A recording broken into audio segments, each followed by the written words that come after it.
जय हिंद आप सभी को। तो चलिए शुरुआत करते हैं। आज के इस क्लास में प्लेटफॉर्म बिहार पुलिस सिपाही भर्ती का जो परीक्षा होने वाला है, इसका जो है ना आज प्रैक्टिस सेट नंबर 7 कंप्लीट करेंगे। और ये जो प्रैक्टिस सेट होगा वॉल्यूम 1 का होगा, बाकी वॉल्यूम 2 का भी प्रैक्टिस सेट कंटिन्यू करवा रहे हैं। तो वॉल्यूम 2 का भी प्रैक्टिस सेट अगर आप लोग नहीं देखें तो उसमें भी 1 और 2 प्रैक्टिस सेट करवा चुके हैं, उसको भी जाके देख लीजिएगा।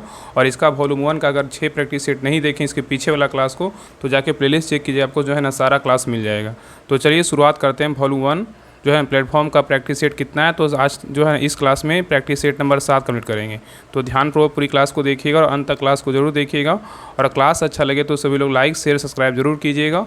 और लास्ट में आप लोग कमेंट करिए कि आप लोग का जो है ना 100 में कितना मार्क्स आया। ठीक है, तो चलिए शुरुआत करते हैं। बिहार पुलिस कांस्टेबल एग्जाम, इसका सेट नंबर कितना होगा, तो 7 होगा। तो चलिए शुरुआत करते हैं। देखिए प्रैक्टिस सेट नंबर 7 का पहला क्वेश्चन कह रहा है कि निम्नलिखित में से किसने सबसे पहले यह कहा था कि पृथ्वी गोलाकार है। बताइए किसने कहा था। क्वेश्चन कर रहा है कि निम्नलिखित में से किसने सबसे पहले यह कहा था कि पृथ्वी जो है ना गोलाकार है। बताइए किसने कहा था। तो एक का सही उत्तर होगा ऑप्शन नंबर 1, अरस्तु कहा था। कौन कहा था, अरस्तु कहा था। ठीक है, तो अरस्तु जो है ना सबसे पहले यह कहा था कि पृथ्वी क्या है, गोलाकार है। और अरस्तु जो है राजनीतिक विज्ञान और जीव विज्ञान का क्या है, तो जनक माना जाते हैं। ठीक है, चलिए आगे देखिए। क्वेश्चन नंबर 2 कह रहा है कि चंगेज खां के अधीन मंगोलों का भारत पर आक्रमण का खतरा था। बताइए किस काल में। कह रहा है कि चंगेज खां के अधीन मंगोलों का भारत पर आक्रमण का खतरा था, किस काल में। बताइए, तो 2 का सही उत्तर होगा ऑप्शन नंबर सी, इल्तुतमिश के शासनकाल में क्या था, तो खतरा था। ठीक है, तो चंगेज खां के अधीन मंगोलों पर भारत पर संभावित खतरा इल्तुतमिश के शासनकाल में था। और चंगेज खां जो है ना फारस को ध्वस्त कर युवराज जलाउद्दीन मकबरनी का पीछा करते हुए जो है सिंध क्षेत्र तक जो है ना आया था। ठीक है, और चंगेज खां का सिंध क्षेत्र में संघर्ष 1221 से 27 ईस्वी तक किया था। ठीक है, चलिए आगे देखिए। क्वेश्चन नंबर 3 कह रहा है कि क्वार्टजाइट कांदित चट्टाने होता है। बताइए मेटामॉर्फिक, यहाँ बोल रहा है कि क्वार्टजाइट कांतित चट्टाने मेटामॉर्फिक होता है। बताइए किससे होता है, बताइए क्या होगा। तो 3 का सही उत्तर होगा ऑप्शन नंबर सी, बलुआ पत्थर से। क्या होगा, तो बलुआ पत्थर से। तो याद रखिए यानी कि क्वार्टजाइट बलुआ पत्थर कांतित चट्टान होता है। और ताप दाब एवं रासायनिक क्रियाओं के कारण अग्नि एवं अवसादी चट्टानों से कांतित चट्टान का क्या होता है, और निर्माण होता है। और बलुआ पत्थर से जो है ना क्वार्टजाइट का क्या क्वार्टजाइट चट्टान का क्या होता है, तो निर्माण होता है। ठीक है, किससे होता है, बलुआ पत्थर से होता है। चलिए आगे देखिए। क्वेश्चन नंबर 4 कह रहा है कि रक्त ग्लूकोज स्तर समानता व्यक्त किया जाता है। बताइए किस में। कह रहा है कि रक्त ग्लूकोज स्तर समानता व्यक्त किया जाता है, किस में। बताइए, तो 4 का सही उत्तर होगा ऑप्शन नंबर बी, मिलीग्राम प्रति डेसीलीटर में जो है ना व्यक्त किया जाता है। ठीक है, चलिए आगे कह रहा है कि शीतल पेयों जैसा कोयला में पर्याप्त मात्रा होती है। बताइए किसकी होती है। शीतल पेयों जैसे शीतल पेयों जैसे कोला में पर्याप्त मात्रा होती है, किसकी होती है। बताइए क्या होगा। तो 5 का सही उत्तर होगा ऑप्शन नंबर 1, कैफीन की होती है। किसकी होती है, कैफीन की होती है। तो शीतल पेय जैसे कोयला में पर्याप्त मात्रा किसकी होती है, कैफीन होती है। ठीक है, आगे देखिए इंग्लिश का क्वेश्चन दिया हुआ करा, choose the prefix in the following sentences. Alice has not complaint of any खालिस्तान कम्फर्ट। बताइए Alice has not complaint of any खालिस्तान कम्फर्ट। बताइए क्या होगा। तो 6 का सही उत्तर होगा ऑप्शन नंबर डी, क्या होगा, तो डिस होगा। क्या होगा, तो डिस होगा। ठीक है, चलिए आगे देखिए। नेक्स्ट करा है कि select the most appropriate synonyms of the given word deliberate. बताइए डेलीबरेट का क्या होगा। बताइए यहाँ पे सिनोनिम पूछा है कि डेलीबरेट का क्या होगा। तो 7 का सही उत्तर होगा डेलीबरेट मतलब याद रखें, डेलीबरेट मतलब क्या होता है, याद रखिए इसका मतलब होता है सोच समझकर, मतलब जानबूझकर। इसका सिनोनिम पूछा है ना, तो क्या हो जाएगा। तो 7 का सही उत्तर होगा ऑप्शन नंबर क्या हो जाएगा, तो बी हो जाएगा। क्या होगा, तो प्लान हो जाएगा। क्या होगा, प्लान हो जाएगा। ठीक है, इसका मतलब क्या होता है, तो याद रखिएगा ना कि मतलब इसका प्लान, इंटरनेशनल, कैलकुलेट, ये सब जो है ना इसका अनेक शब्द होता है। ठीक है, चलिए आगे देखिए। नेक्स्ट है करा कि choose the correct meaning of the item given below. Bad blood का क्या होगा। बताइए बैड ब्लड का क्या होगा। बताइए बैड ब्लड का क्या होगा। तो 8 का सही उत्तर होगा ऑप्शन नंबर बी। क्या होगा, तो यहाँ पे जो है ना IL क्या हो, फीलिंग, मतलब यहाँ पे जो है ना यहाँ पे ये होगा आई होगा। ठीक है, ये पे आई है, आई इल क्या होगा, तो फीलिंग हो जाएगा। ठीक है, चलिए आगे देखिए। नेक्स्ट करा है कि choose the correct word that can be replace the sentences given below. A hater of women. बताइए करा है choose the correct word that can replace the sentences given below. यहाँ पे दिया हुआ है कि ए हेटर ऑफ वोमेन। बताइए क्या होगा। तो 9 का सही उत्तर होगा ऑप्शन नंबर क्या हो जाएगा, तो डी होगा। क्या होगा, तो मिसोजाइनिस्ट होगा। क्या होगा, मिसोजाइनिस्ट होगा। ठीक है, आगे देखिए। नेक्स्ट करा है कि they walked slowly through the dense forest in the above sentences identify the part of a speech of the word slowly. अभी स्लोली दिया, स्लोली क्या है बताइए। तो 10 का सही उत्तर होगा ऑप्शन नंबर बी। क्या होगा, तो एडवर्ब है। क्या है, तो एडवर्ब है। ठीक है, स्लोली का जो प्रयोग है ना वाल्क मतलब वर्ब को मॉडिफाई करने के लिए किया गया, इसलिए यह क्या है, एडवर्ब है। ठीक है, चलिए आगे देखिए, जीके का क्वेश्चन है, कह रहा है कि गाजर निम्नलिखित में से किस विटामिन का संपन्न स्रोत है, बताइए। यहाँ पे बोल रहा है कि गाजर जो है निम्नलिखित में से किस विटामिन का संपन्न स्रोत है, बताइए किसका है। तो 11 का सही उत्तर होगा ऑप्शन नंबर 1 विटामिन ए का है। किसका है, विटामिन ए का है। नेक्स्ट कह रहा है कि पाचन क्रिया में प्रोटीन निम्नलिखित में से किस पदार्थ में जो है ना बदल जाते हैं, बताइए। कह रहा है कि पाचन क्रिया में प्रोटीन निम्नलिखित में से किस पदार्थ में बदल जाते हैं, बताइए क्या होगा। तो 12 का सही उत्तर होगा ऑप्शन नंबर सी, अमीनो अम्ल में क्या होते हैं, बदल जाते हैं। तो पाचन क्रिया में प्रोटीन अमीनो अम्ल में क्या होते हैं, बदल जाते हैं। और 20 प्रकार के अमीनो अम्ल के मिलने से जो है ना प्रोटीन बनता है। और प्रोटीन ये क्या है, तो कार्बनिक जो है ना यौगिक है। चलिए आगे देखिए, कह रहा है कि राष्ट्रीय पादप अनुवांशिक संसाधन ब्यूरो NBPGR निम्नलिखित में से किस शहर में स्थित है, बताइए। कह रहा है कि राष्ट्रीय पादप अनुवांशिक संसाधन ब्यूरो निम्नलिखित में से किस शहर में स्थित है, बताइए। तो 13 का सही उत्तर होगा ऑप्शन नंबर डी, शिलोंग में। कहाँ है, तो शिलोंग में है। तो राष्ट्रीय पादप अनुवांशिक संसाधन ब्यूरो शिलोंग में क्या है, तो स्थित है। और याद रखिएगा ना कि सलीम अली पक्षी विज्ञान एवं संस्कृति विज्ञान केंद्र कहाँ है, तो कोयम्बटूर में क्या है, तो स्थित है। और पर्यावरण शिक्षा केंद्र बोलेगा तो कहाँ है, अहमदाबाद में है। और CPR पर्यावरण शिक्षा केंद्र कहाँ है, तो चेन्नई में है। और पारिस्थितिकी विज्ञान केंद्र बोलेगा तो कहाँ है, तो धनबाद में है। और खनन पर्यावरण बोलेगा तो कहाँ है, तो धनबाद में है। ठीक है, चलिए आगे देखिए, कह रहा है कि आयात और निर्यात पर लगने वाला कर जो है ना कौन सा कर होता है, बताइए। आयात और निर्यात पर लगने वाला जो कर है वो कौन सा कर है। तो 14 का सही उत्तर होगा ऑप्शन नंबर सी, क्या होगा, तो सीमा शुल्क। क्या होगा, तो सीमा शुल्क होता है। तो आयात और निर्यात पर लगने वाला कर जो है ना सीमा शुल्क कहलाता है।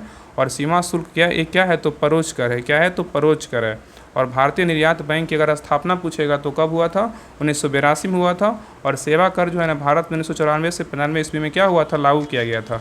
चलिए आगे देखिए, नहीं देखिए, क्वेश्चन नंबर 15 कह रहा है कि वह दर जिस पर कॉमर्शियल बैंक भारतीय रिजर्व बैंक के पास अल्प अवधि के लिए अतिरिक्त धनराशि जमा करती है क्या कहलाती है, बताइए। क्वेश्चन कह रहा है कि वह दर जिस पर कॉमर्शियल बैंक भारतीय रिजर्व बैंक के पास अल्प अवधि के लिए अतिरिक्त धनराशि जमा करती है वह क्या कहलाती है, बताइए। तो 15 का सही उत्तर होगा option number D, reverse repo दर कहलाता है। क्या कहलाता है, रिवर्स रेपो दर कहलाता है। ठीक है, आगे देखिए, यहाँ पे गद्यांश दिया हुआ, देखिए निर्देश दिया हुआ कि प्रश्न 16 से 18 तक निम्नलिखित गद्यांश को पढ़कर पूछे गए जो है ना प्रश्नों को सही उपयुक्त उत्तर वाले क्या है विकल्प को चुनिए। इस गद्यांश को पूरा पढ़ना है और पढ़ करके अच्छे से जो है ना नीचे दिए क्वेश्चन को क्या करना है, आंसर देना है। देखिए 16 नंबर क्वेश्चन कह रहा है गद्यांश के अनुसार हम किसकी चर्चा बढ़ा चढ़ा कर करते हैं, बताइए। और जब गद्यांश को पढ़िएगा तो आपको जो है ना ऑटोमेटिक आपको आंसर मिल जाएगा। तो कह रहा है क्वेश्चन में कह रहा है गद्यांश के अनुसार हम किसकी चर्चा बढ़ा चढ़ा कर करते हैं, बताइए किसी करते हैं।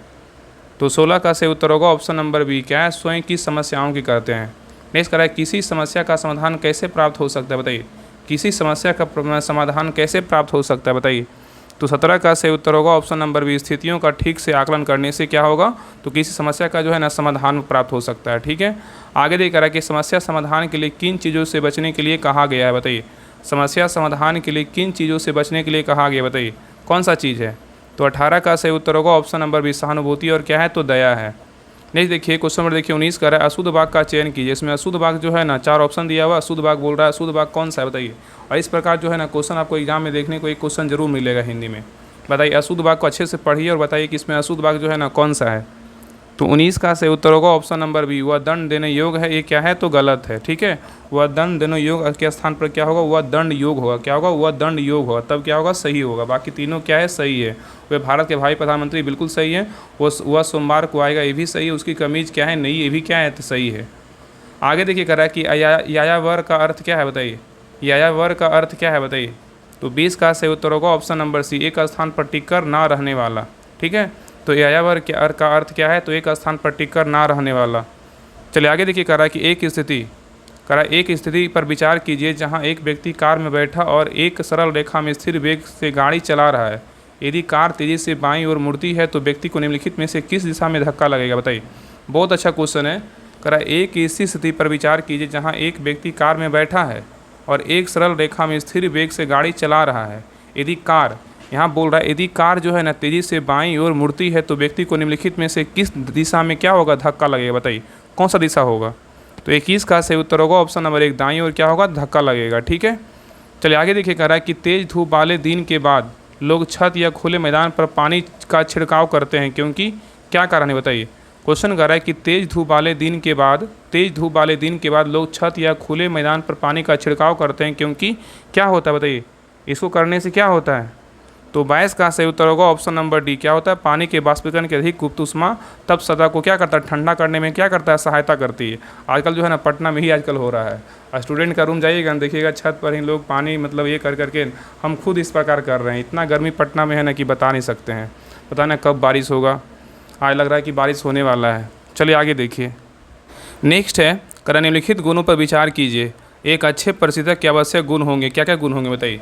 करा निम्नलिखित गुणों पर विचार कीजिए। एक अच्छे प्रशिक्षक के आवश्यक गुण क्या होंगे बताइए? तो 23 का सही उत्तर होगा ऑप्शन नंबर डी। क्या होगा? तो 1, 2 और क्या है? 3, दोनों तीनों है। ठीक है। एक अच्छे जो है ना प्रशिक्षक के क्या आवश्यक गुण क्या क्या है? तो समान ताप पर गैसीय अवस्था भी है, और वाष्पन की कम गुप्त ऊष्मा भी है, और समान ताप पर भी दाब वृद्धि से क्या है? जलती द्रवण भी है। चलिए आगे देखिए। कह रहा है कि नीले, लाल, काले व सफ़ेद रंग के समान ताप वाले चारों तारों को ठंडा होने दिया जाता है। किसकी शीतलन दर सबसे अधिक होगी बताइए? बहुत अच्छा क्वेश्चन है। कह रहा है कि नीले, लाल, काले व सफ़ेद रंग, नीले, लाल, काले व सफ़ेद रंग के समान ताप वाले चार तारों को ठंडा होने दिया जाता है। किसकी शीतलन दर से सबसे अधिक होगा बताइए? किसकी शीतलन दर सबसे अधिक होगा बताइए? किस रंग का होगा? तो क्या होगा? तो 24 का सही उत्तर होगा ऑप्शन नंबर डी। किसका होगा? तो सफ़ेद का होगा। किसका होगा? तो सफ़ेद का होगा। ठीक है। तो याद रखिएगा ना कि नीचे मतलब नीचे जो है ना, नीचे मतलब नीचे लाल काले और सफ़ेद रंग के समान ताप वाले चारों तारों को ठंडा होने दिया जाता है। शीतलन की दर सर्वाधिक सफ़ेद रंग की होगी। ठीक है। और सफ़ेद रंग की वस्तु सभी प्रकार के रंगों का क्या करेगा? उत्सर्जन कर देगा, इसलिए इसकी शीतलन की दर क्या होगी? तो सर्वाधिक होगी। ठीक है, याद रखिएगा। चलिए आगे देखिए। नेक्स्ट क्वेश्चन देखिए। कह रहा है कि क्वेश्चन नंबर देखिए 25 कह रहा है कि यदि एक वर्णीय प्रकाश की किरण एक माध्यम से दूसरे माध्यम में जाती है तो निम्नलिखित में से कौन सी राशि आप परिवर्तित रहती है बताइए? क्वेश्चन कह रहा है कि यदि एक वर्णीय प्रकाश की किरण एक माध्यम से दूसरे माध्यम में जाती है तो निम्नलिखित में से कौन सी राशि है जो आप परिवर्तित रहती है बताइए? कौन सी राशि है? तो 25 का सही उत्तर होगा ऑप्शन नंबर डी। आप आवृत्ति क्या रहता है? तो आप परिवर्तित रहता है, लेकिन आयाम, तरंग दैर्ध्य और वेग क्या होता है? तो परिवर्तित होते रहता है। ठीक है। चलिए आगे देखिए। नेक्स्ट कह रहा है कि निम्नलिखित में से वह पोषक तत्व जो महत्वपूर्ण अंगों के लिए गद्दे के समान कार्य करता है। यहाँ पे बोल रहा है निम्नलिखित में से वह पोषक तत्व जो महत्वपूर्ण अंगों के लिए गद्दे के समान कार्य करता है और उनकी झटके या बाहरी चोटों से रक्षा करता है। बताइए कौन करता है? तो 26 का सही उत्तर होगा ऑप्शन नंबर 1 बसा करता है। कौन करता है? बसा करता है। तो याद रखें ना कि बसा वह पोषक तत्व है जो महत्वपूर्ण अंगों के लिए गद्दे के समान कार्य करता है और उनकी झटके तथा बाहरी चोटों में क्या करता है? चोटों से जो है रक्षा करता है। ठीक है। चलिए आगे देख रहा है कि रोवाल्फिया सर्वेंटीना एक क्या है बताइए? रोवाल्फिया सर्वेंटीना एक क्या है बताइए? तो 27 का सही उत्तर होगा ऑप्शन नंबर सी, औषधीय पादप है। क्या है? औषधीय पादप है। नेक्स्ट कह रहा है कि एंजियोस्पर्म के प्रजनन भाग फूल में स्थित होते हैं। एंजियोस्पर्म के प्रजनन भाग फूल में स्थित होते हैं, जहाँ मादा प्रजनन भाग तीनों भागों वर्तिकाग्र, वर्तिका और अंडाशय से बना होता है, और इसे जो है ना क्या कहा जाता है बताइए? कह रहा है एंजियोस्पर्म के प्रजनन भाग फूल में स्थित होते हैं, जहाँ मादा प्रजनन भाग तीनों भागों मतलब वर्तिकाग्र, वर्तिका और अंडाशय से बना होता है, इसे क्या कहा जाता है बताइए? क्या होगा? तो 28 का सही उत्तर होगा ऑप्शन नंबर बी। क्या होगा? स्त्री केसर कहते हैं। क्या कहते हैं? स्त्री केसर कहते हैं। नेक्स्ट कह रहा है कि विद्युत धारा वाहक कुंडली के कारण चुंबकीय क्षेत्र तब बढ़ता है जब क्या होता है बताइए? विद्युत धारा वाहक कुंडली के कारण चुंबकीय क्षेत्र तब बढ़ता है जब क्या होता है? तो 29 का सही उत्तर होगा ऑप्शन नंबर डी। कुंडली में प्रवाहित धारा क्या होती है? तो बढ़ जाती है। नेक्स्ट कह रहा है कि निम्नलिखित में से कौन सा युग्म एल्कीनों की सजातीय श्रेणी से क्या है? संबंधित है बताइए? कह रहा है निम्नलिखित में से कौन सा युग्म है जो एल्कीनों की सजातीय श्रेणी से क्या है? संबंधित है बताइए? तो 30 का सही उत्तर होगा ऑप्शन नंबर बी, C3H6 और क्या है? C4H8 है। ठीक है, याद रखिएगा। चलिए आगे देखिए। कह रहा है यहाँ पे देखिए मैथ का क्वेश्चन, इसको बना लीजिएगा। तो 31 का जो सही उत्तर होगा ऑप्शन नंबर क्या हो जाएगा? तो डी हो जाएगा। आगे देखिए 32 का जो सही उत्तर होगा ऑप्शन नंबर क्या हो जाएगा? तो 32 का सी हो जाएगा। आगे देखिए मुहावरा दिया सूची 1 में क्या है? मुहावरा है। सूची 2 में क्या है? तो इसका अर्थ है। कौन सा मुहावरा का अर्थ क्या होगा इसके बारे में देखिए बताना है। तो देखिए पहला कह रहा है कि बाल की खाल निकालना। बताइए बाल की खाल निकालना मुहावरे का अर्थ क्या होगा? तो बाल की खाल निकालना मुहावरे का अर्थ क्या होगा? तो बहुत जो है ना छानबीन करना। क्या होगा? बहुत छानबीन करना। और मुँह की खाना, बताइए क्या होगा? मुँह की खाना के क्या हो जाएगा? तो हार जाना। रंग में भंग पड़ना, क्या हो जाएगा? रंग में भंग पड़ना क्या करना? तो मज़ा जो है ना किरकिरा होना। और श्री गणेश करना तो मतलब क्या होगा? तो आरंभ करना। ठीक है, तो सही उत्तर हो जाएगा ऑप्शन नंबर ए हो जाएगा। चलिए आगे देखिए। ये भी देखिए मैथ का क्वेश्चन, इसको बना लीजिएगा। तो 34 का जो सही उत्तर होगा ऑप्शन नंबर क्या हो जाएगा? तो ए हो जाएगा। क्या होगा? तो ए होगा। ठीक है, चलिए आगे देखिए, यहाँ पर जो है ना कोई ज़्यादा हार्ड मैथ नहीं है। M1 जो है ना, जो आदमी काम कर रहा है और कितना दिन में कर रहा है, M1 गुना D1 करिएगा बराबर M2 गुना D2 करिएगा, उस पर जो है ना बटा में करके जो है ना आप आंसर डायरेक्ट निकाल सकते हैं। ठीक है, चलिए आगे देखिए। तो इसका जो उत्तर क्या होगा, ऑप्शन नंबर ए हो जाएगा। चलिए आगे देखिए, नेक्स्ट है करनीन में से कौन सा समास विग्रह सही नहीं है, बताइए।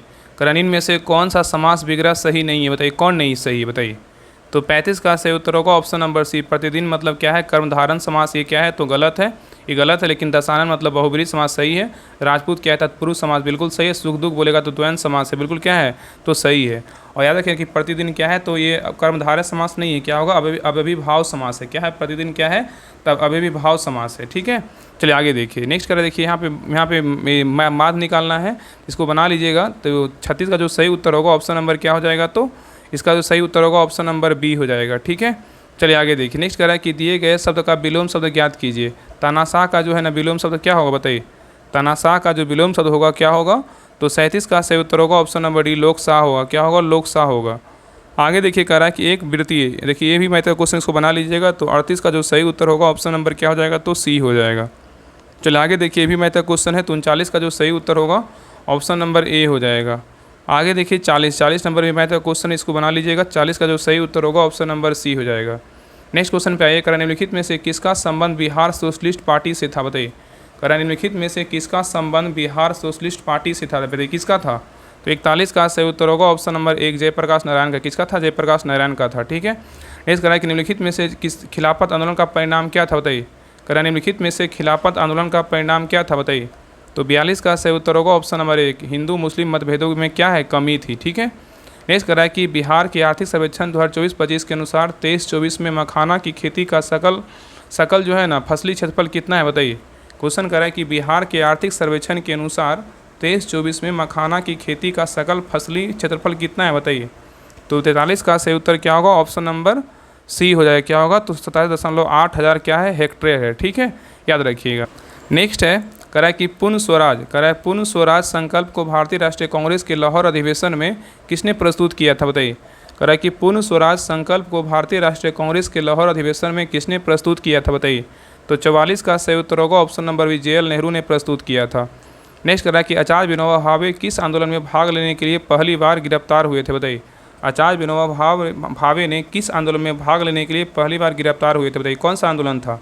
तो 45 का सही उत्तर होगा ऑप्शन नंबर सी, सविनय अवज्ञा आंदोलन था। ठीक है, तो आचार्य विनोबा भावे सन 1930 में सविनय अवज्ञा आंदोलन में भाग लेने के दौरान जो है ना पहली बार गिरफ्तार हुए थे। ठीक है, आगे देखिए कह रहा है कि निम्नलिखित में से कौन सा राष्ट्र कभी भी राष्ट्र का सदस्य जो है नहीं था, बताइए। क्वेश्चन कर रहा है कि निम्नलिखित में से कौन सा राष्ट्र कभी भी राष्ट्र संघ का जो है ना राष्ट्र संघ का सदस्य नहीं था, बताइए कौन नहीं था। जो 46 का सही उत्तर होगा ऑप्शन नंबर एक, संयुक्त राज्य अमेरिका का नहीं था, लेकिन जर्मनी का था, यूनाइटेड किंगडम का था, जापान का था। ठीक है, नेक्स्ट ये कह रहा है कि मुगल चित्रकारी ने किसके शासनकाल में पराकाष्ठा प्राप्त की थी, बताइए। मुगल चित्रकारी ने किसके शासनकाल में पराकाष्ठा प्राप्त की थी, बताइए कौन सा किसका शासनकाल था, बताइए क्या होगा।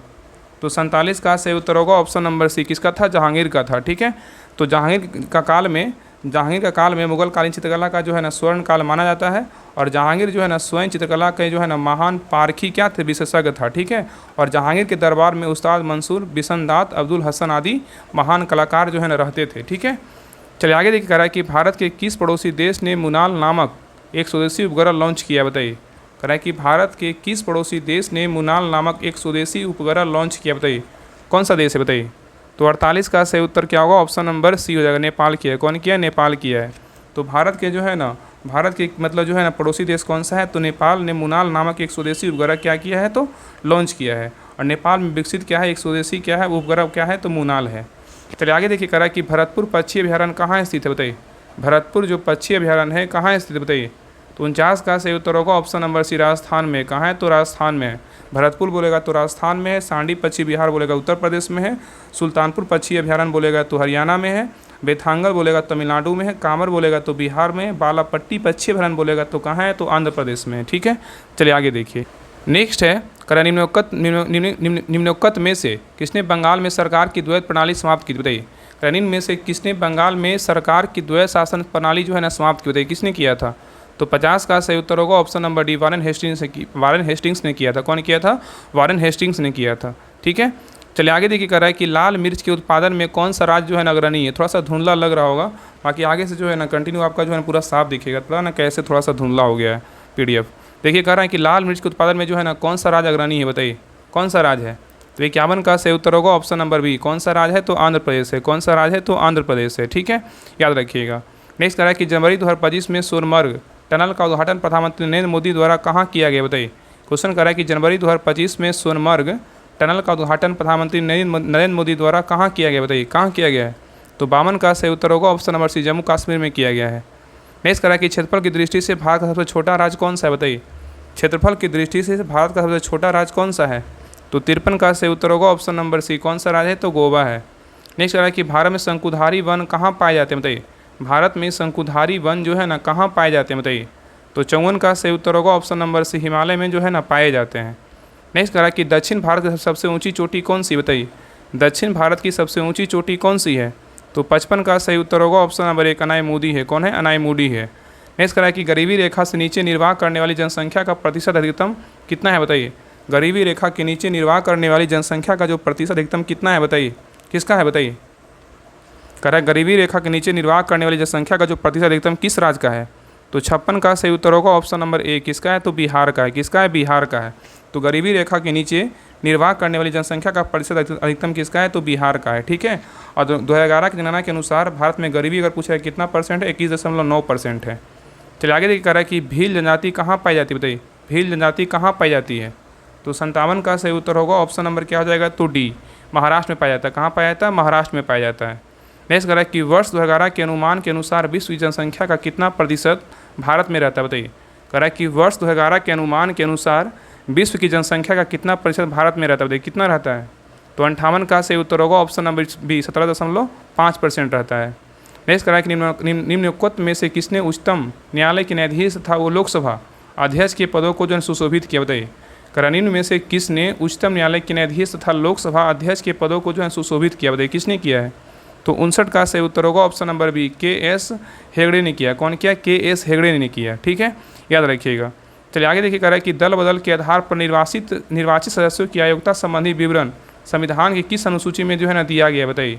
क्वेश्चन कर रहा है कि दल बदल के आधार पर निर्वाचित सदस्यों की आयोग्यता संबंधी विवरण संविधान की किस अनुसूची में दिया गया, बताइए क्या होगा। तो 60 का सही उत्तर होगा ऑप्शन नंबर सी, 10वीं अनुसूची में जो है ना दिया गया है। नेक्स्ट कह रहा है कि लोकसभा के निर्वाचन क्षेत्र का सीमा निर्धारण तीसरी बार निम्नलिखित में से किस ईस्वी सन में किया गया था, बताइए। क्वेश्चन कर रहा है कि लोकसभा के निर्वाचन क्षेत्रों का सीमा निर्धारण तीसरी बार निम्नलिखित में से किस ईस्वी सन में किया गया था, बताइए कौन से ईस्वी सन में किया गया था। तो 61 का सही उत्तर होगा ऑप्शन नंबर बी, 1973 ईस्वी में किया गया था। नेक्स्ट कह रहा है कि निम्नलिखित में से किस वर्ष सिक्किम को राज्य का दर्जा दिया गया था, बताइए। निम्नलिखित में से किस वर्ष सिक्किम को राज्य का दर्जा दिया गया, बताइए कौन सा वर्ष दिया गया है।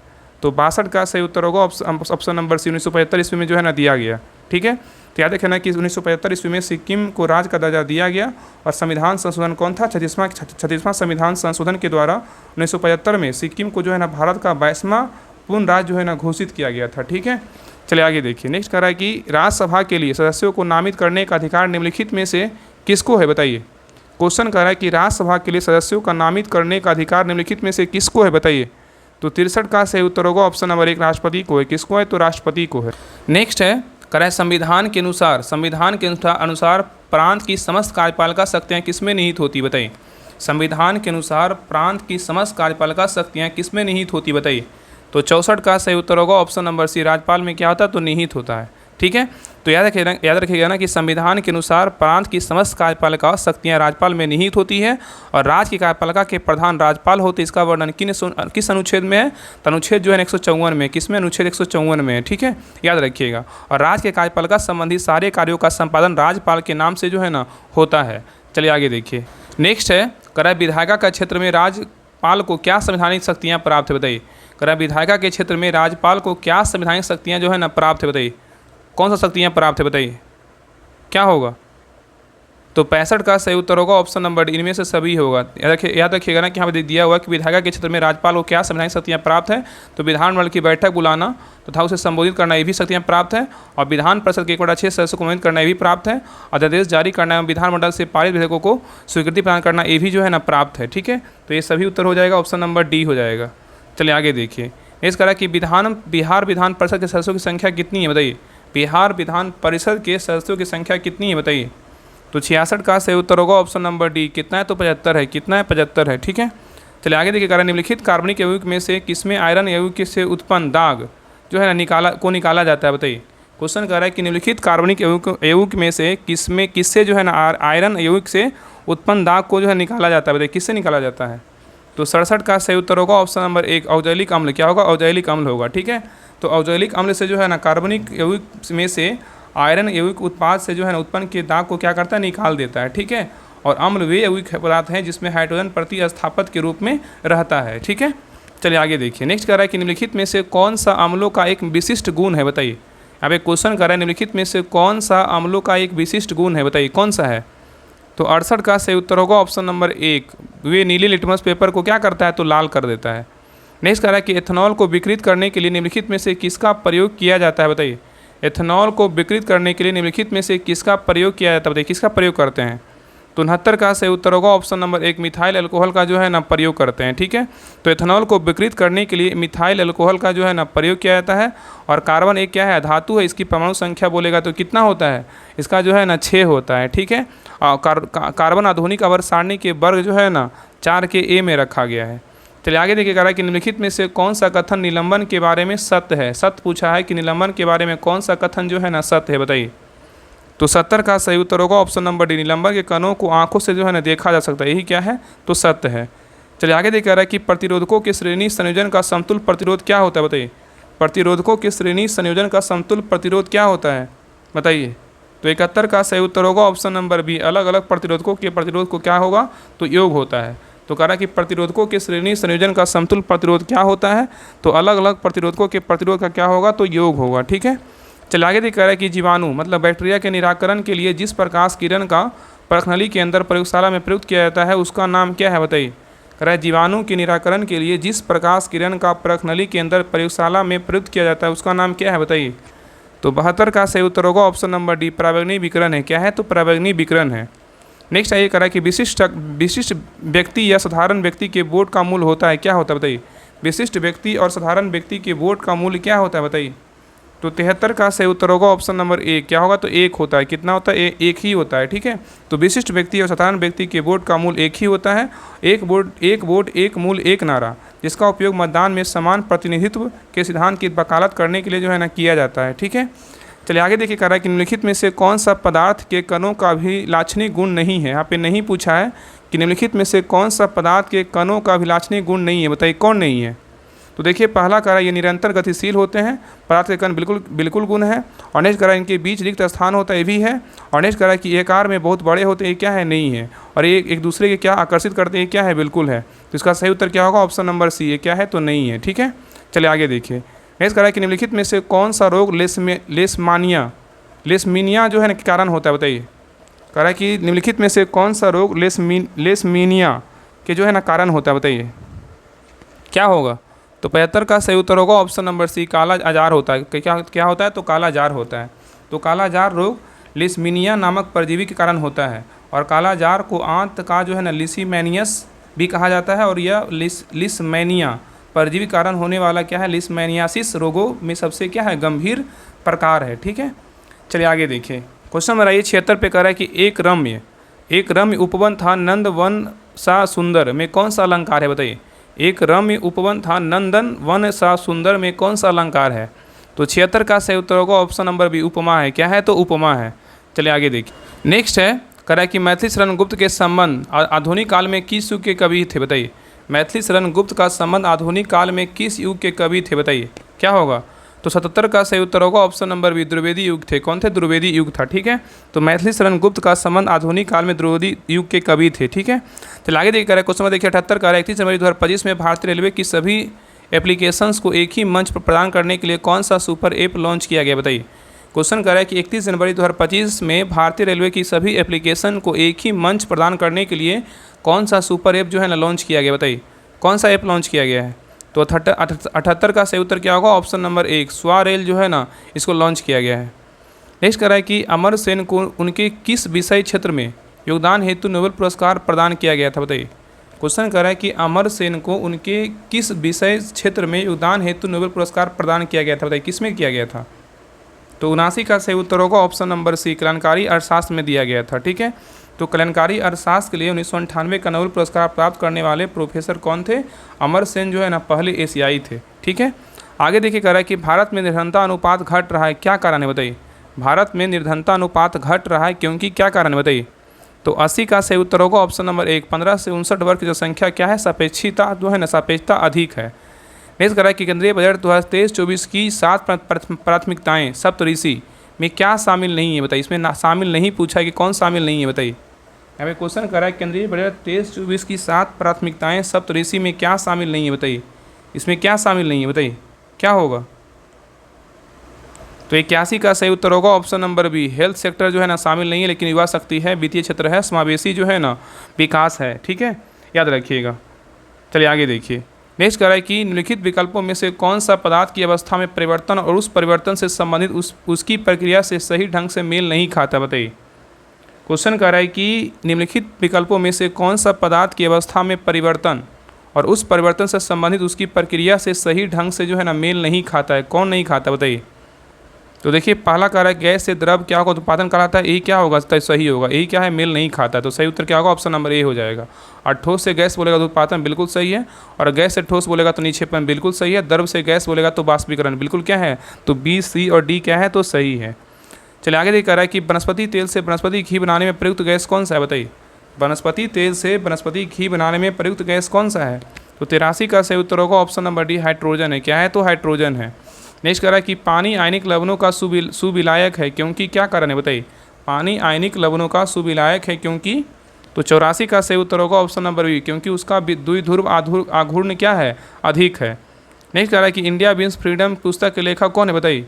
इंडिया विंस फ्रीडम पुस्तक के लेखक कौन है। तो 85 का सही उत्तर होगा ऑप्शन नंबर बी, क्या होगा, मौलाना अबुल कलाम आज़ाद है। कौन है, मौलाना अबुल कलाम आज़ाद है। नेक्स्ट कह रहा है केंद्रीय मस्तिष्की शिक्षा संस्थान कहाँ है बताइए। केंद्रीय मस्तिष्की शिक्षा संस्थान कहाँ है। तो 86 का सही उत्तर होगा ऑप्शन नंबर डी, कहाँ है, मुंबई महाराष्ट्र में है। तो केंद्रीय मस्तिष्की शिक्षा अनुसंधान संस्थान कहाँ है, तो मुंबई महाराष्ट्र में स्थित है। और केंद्रीय मस्तिष्की शिक्षा संस्थान की स्थापना पूछेगा तो कब हुआ था, 6 जून 1961 को किया गया था। ठीक है, और राष्ट्रीय मस्तिष्की विकास बोर्ड पूछेगा तो कहाँ है, तो हैदराबाद में है। और याद रखिए गुलाबी क्रांति का जो संबंध है किससे है, तो याद रखिएगा ना कि किससे है, तो झींगा मछली के उत्पादन से है। ठीक है, और याद रखिए कि आंध्र प्रदेश के नेल्लोर जिले को भारत के झींगा मछली की क्या कहते हैं, राजधानी कहा जाता है। चलिए आगे देखिए क्वेश्चन में देखिए 87 कह रहा है कि हाल ही में तुहिन कांता पांडे को किस संस्था का नया अध्यक्ष नियुक्त किया गया बताइए। हाल ही में तुहिन कांता पांडे को किस संस्था का नया अध्यक्ष नियुक्त किया गया बताइए, क्या होगा। तो 87 का सही उत्तर क्या होगा, ऑप्शन नंबर 1, सेबी को किया गया। किसका किया है, सेबी का किया गया है। ठीक है, तो हाल ही में जो है ना तुहिन कांता पांडे को सेबी का जो है नया अध्यक्ष नियुक्त किया गया है। चला आगे कह रहा है कि युवान किस देश की राष्ट्रीय मुद्रा है बताइए। युवान जो है किस देश का राष्ट्रीय मुद्रा है बताइए।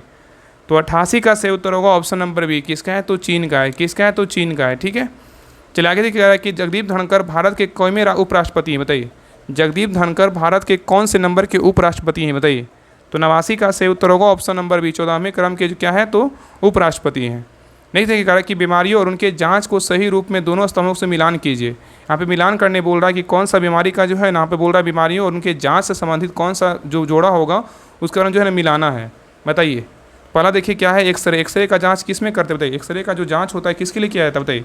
तो एक्सरे का जो है ना होता है क्या होता है तो हड्डियों का जो है फ्रैक्चर होगा तो क्या होगा, एक्सरे होगा। ठीक है, और एमआरआई कब होगा, एमआरआई कब होगा तो मस्तिष्क और रीढ़ की हड्डी, क्या होगा, मस्तिष्क और रीढ़ की हड्डी होगा तो एमआरआई होगा। सीटी स्कैन कब होता है, तो सीटी स्कैन होता है अंगों का और क्या है, ऊतकों का क्या है, विस्तृत चित्र हो लेता है। ठीक है, और बोन डेंसिटी टेस्ट क्या करता है, तो बोन डेंसिटी टेस्ट क्या करता है, अस्थि घनत्व को जो है ना करता है। ठीक है, और नेक्स्ट है अस्पुटम टेस्ट। अस्पुटम टेस्ट कब होता है, तो फेफड़ों के रोग के लिए जो है ना अस्पुटम टेस्ट होता है। ठीक है, तो इसका सही उत्तर क्या हो जाएगा, तो हो जाएगा ए का हो जाएगा 5, बी का हो जाएगा 3। आगे देखिए ऑप्शन दिया हो तो 90 का जो सही उत्तर होगा ऑप्शन नंबर क्या हो जाएगा, तो ए हो जाएगा। ठीक है, एक्सरे हड्डियों के फ्रैक्चर हो जाएगा, एमआरआई बोलेगा तो मस्तिष्क और रीढ़ की हड्डी हो जाएगा, सीटी स्कैन बोलेगा तो अंगों और ऊतकों का विस्तृत चित्र हो जाएगा, और बोन डेंसिटी टेस्ट बोलेगा तो अस्थि घनत्व हो जाएगा, और अस्पुरम टेस्ट बोलेगा तो फेफड़ों के रोग के लिए होता है। चलिए आगे देख रहा है कि मानव नेत्र में निकट दृष्टि दोष मायोपिया की समस्या को निम्नलिखित में से किसका उपयोग करके ठीक किया जा सकता है बताइए। क्वेश्चन कर रहा है कि मानव नेत्र में निकट दृष्टि दोष मायोपिया की समस्या को निम्नलिखित में से किसका उपयोग करके ठीक किया जा सकता है, बताइए। तो 91 का सही उत्तर होगा ऑप्शन नंबर डी, एक उचित क्षमता वाले अवतल लेंस का प्रयोग करके। नेक्स्ट कह रहा है कि एथलीट फुट बीमारी होती है किससे, बताइए। एथलीट फुट बीमारी होती है किससे, बताइए। तो 92 का सही उत्तर होगा ऑप्शन नंबर बी, फम्फूस से होता है। किससे होता है, फम्फूस से होता है। नेक्स्ट कह रहा है कि श्वसन से संबंधित निम्नलिखित में से कौन सा कथन सही है, बताइए। कह रहा है कि श्वसन से संबंधित निम्नलिखित में से कौन सा कथन जो है ना सही है, बताइए क्या होगा। तो देखिए पहला कह रहा है कि खमीर में, कह रहा है खमीर में किण्वन के दौरान पायरुवेट, एथेनॉल और कार्बन डाइऑक्साइड में परिवर्तित हो जाता है, ये बिल्कुल क्या है, तो सही है। और नेक्स्ट कह रहा है कि ऑक्सीजन का उपयोग करके पायरुवेट का विखंडन हरित लवक में होता है, ये बिल्कुल क्या है, तो गलत है। और नेक्स्ट कह रहा है कि मांसपेशियों कोशिकाओं में पायरुवेट लैक्टिक अम्ल में परिवर्तित हो जाता है, ये भी क्या है, तो सही है। तो 1 और 3 क्या है, सही है। तो 93 का सही उत्तर क्या होगा, ऑप्शन नंबर सी हो जाएगा। 1 और 3 क्या है, बिल्कुल सही है। चलिए आगे देखिए, कह रहा है कि बैरोमीटर पठन में अचानक गिरावट हो जाने से निम्नलिखित में से कौन सा एक मौसम दशा जो है ना इंगित होती है, बताइए। कह रहा है कि बैरोमीटर पठन में अचानक गिरावट हो जाने से निम्नलिखित में से कौन सी एक मौसम दशा इंगित होती है, बताइए कौन सा होता है। तो 94 का सही उत्तर होगा ऑप्शन नंबर 1, तूफानी मौसम होता है। क्या होता है, तूफानी मौसम होता है। नेक्स्ट कह रहा है कि किसी देश की आर्थिक समृद्धि का सबसे उपयुक्त मापदंड है, उसका क्या होता है। किसी देश की आर्थिक समृद्धि का सबसे उपयुक्त मापदंड है, उसका क्या होता है, बताइए। तो 95 का सही उत्तर होगा ऑप्शन नंबर डी, प्रति व्यक्ति वास्तविक आय होगा। क्या होगा, प्रति व्यक्ति वास्तविक आय होगा। तो यहाँ देख रहे हैं कि किसी देश का आर्थिक समृद्धि का सबसे उपयुक्त मापदंड प्रति व्यक्ति वास्तविक आय होता है, ठीक है। और आर्थिक जो है समृद्धि की एक समान सर्वमान परिभाषा मुश्किल है, ठीक है।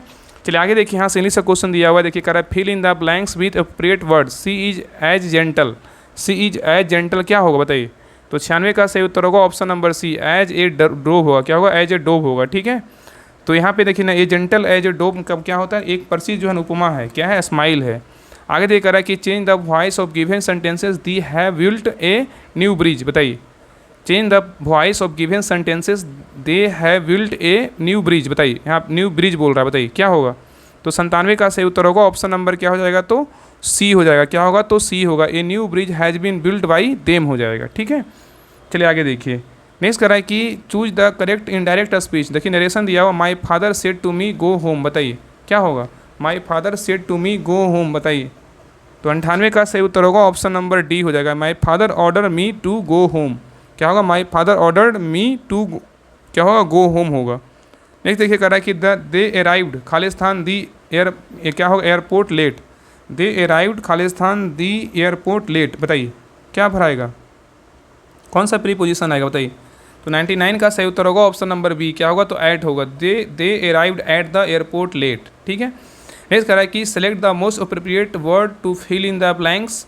यहाँ पे बोल रहा है खालिस्तान को भरना है। I have already paid him more than, क्या भराएगा, बताइए। I have already paid him more than, बताइए। रिक्त स्थान पर जो है इनफ सब क्या आएगा, तो यहाँ पे जो है ना आएगा तो देन इनफ आएगा। क्या आएगा, इनफ आएगा, ठीक है। मतलब आई have already paid him more than क्या होगा, तो इनफ होगा, ठीक है। तो ये रहा प्रैक्टिस सेट नंबर 7 रहा। आप लोग क्लास का कैसा लगा आप लोग कमेंट सेक्शन में जरूर बताइएगा। और आप लोग कमेंट कर जाए कि 100 में जो है ना कितना मार्क्स आया। और आप सभी से रिक्वेस्ट है क्लास को जितना हो सके सभी ग्रुप में शेयर कीजिए। जो भी लोग बिहार पुलिस का तैयारी कर रहे हैं उनको बेस्ट क्लास जो है ना राहुल स्टडी ग्रुप पे करवाया जाए, तो उनको भी जो है ना कि बहुत लोग को पता नहीं रहता कि कहाँ पे जो है ना क्लास बेहतरीन ढंग से करवाया जा रहा है, तो उनको भी जो है ना पता हो जाएगा। तो सभी को जो है ना क्लास का लिंक जरूर शेयर कीजिए। और इसका PDF के लिए सभी लोग टेलीग्राम चैनल ज्वाइन कर लीजिएगा। डिस्क्रिप्शन में लिंक दिया हुआ, लिंक पर क्लिक करके जो है ना सभी लोग ज्वाइन कर लीजिएगा, ठीक है। डिस्क्रिप्शन में लिंक दिया हुआ, वीडियो का लिंक चेक कीजिएगा, आपको टेलीग्राम चैनल का मिल जाएगा लिंक, ठीक है। और आगे देखिए इसका डिटेल पूरा PDF है, इसको एक बार देख लीजिएगा सारा। हम देखिए इसका हम आगे का जो है ना जितना भी इसके पहले क्लास करवाएं सारा उसका PDF हम टेलीग्राम चैनल पर डाल दिए, तो जाकर जो है ना वहाँ पर देख सकते हैं, ठीक है। तो देखिए इस प्रकार जो है सारा डिटेल है। इसका डिटेल जो रहता है ना प्लेटफॉर्म का बहुत बेहतरीन रहता है। और बाकी जिनको भी ग्रुप में जुड़कर प्रैक्टिस सेट पहले लगाना है तो इस ग्रुप को ज्वाइन के बिहार पुलिस होमवर्क सीरीज, इसमें होमवर्क के साथ साथ आपको जो है ना सारा बुक का प्रैक्टिस सेट करवाया जाएगा। तो इस ग्रुप को ज्वाइन कीजिए। अगर आपको लगता है कि हमें प्रैक्टिस सेट पहले लगाना है तो इस ग्रुप को ज्वाइन कीजिए। इसका अगर फ़ी का बात करें तो 99 रुपये फ़ी है। आप जो है ना वहाँ पे सारा डिटेल टेलीग्राम चैनल पे दिया हो, तो लिंक पर क्लिक करके जो है ना टेलीग्राम चैनल ज्वाइन कर लीजिएगा। वहाँ पे डिटेल जो है ना सारा पढ़ लीजिएगा। इसमें सारा देखिए होमवर्क के साथ साथ जो भी है ना, जैसे देखिए प्लेटफॉर्म का वॉल्यूम 1 वॉल्यूम 2 ये सारा करवाया जाएगा। फिर उत्कर्ष का करवाएंगे। और बाकी जो भी प्रैक्टिस सेट इंपॉर्टेंट लगेगा ना, आप इतना सोचिए ना कि अगर आप 100 प्रैक्टिस सेट लगभग कर लेते हैं, आप ज़्यादा मत सोचिए, 100 लगभग 80 से 100 प्रैक्टिस सेट कर लीजिए। और बाकी ज्ञान बिंदु क्वेश्चन बैंक उसको अच्छे से रिवीजन कर लीजिए। आपका 100% रिजल्ट होगा। हम वादा करते हैं कि आपका 100% रिजल्ट होगा। बस इतना कंटिन्यू करते रहिए, ठीक है। बाकी अगर आप लोग ग्रुप में नहीं जुड़े, इस ग्रुप में जुड़ जाइए।